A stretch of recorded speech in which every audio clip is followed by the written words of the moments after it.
Sitting in a New York courtroom for his trial on terrorism-related charges, Abu Hamza al-Masri does not look quite the fearsome preacher he once was. His hair and beard are trimmed and fully grey nowadays. The headscarf and metal hook that made him a poster child for Islamist jihad are gone.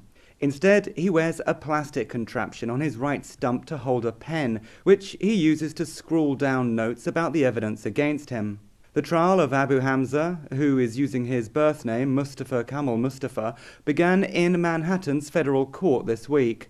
Prosecutors say he tried to set up a terrorist training camp in Oregon and help the militants who took 16 hostages in Yemen in 1998. He is also accused of supporting the Taliban and al-Qaeda, the group behind the toppling of the World Trade Center skyscrapers that once stood only a few blocks away from this courthouse in Lower Manhattan. While the city still bears the scars of 9/11, Abu Hamza is not a key character for New Yorkers. There are no protesters outside court. His trial is one in a long line of cases against alleged masterminds of religious extremism.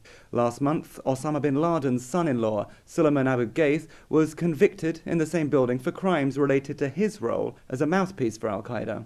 As I passed through the metal detectors of the high-security court, I asked the guards what they thought about Abu Hamza.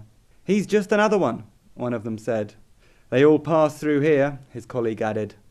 The spotlight instead has been on Boston, where mourners mark the one-year anniversary of the Marathon bomb attack. Television news has been filled with the families of the 3 people who died and the 264 who were injured in the twin blasts.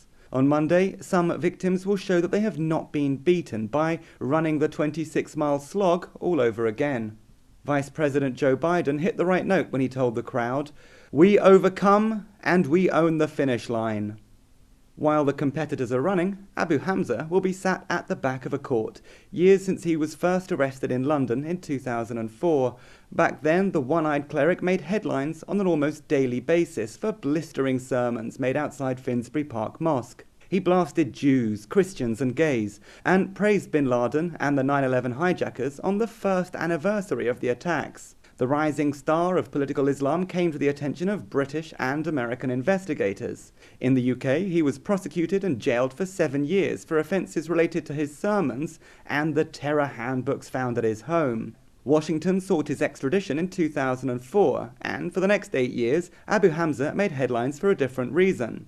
By fighting his extradition via the European Court on Human Rights, he became a case study over the powers Britain had yielded to foreign judges. British taxpayers were shocked by the legal costs in the case of an Egyptian-born man who professed so much hatred towards their country. And while he still makes headlines in Britain, Abu Hamza is just not that big a deal in America. The preacher is expected to take the stand during his month-long trial and try to convince jurors that he was all talk and no action. And until they reach their verdict, Abu Hamza will have a few more hours in the limelight. For World Report, this is James Reinl in New York.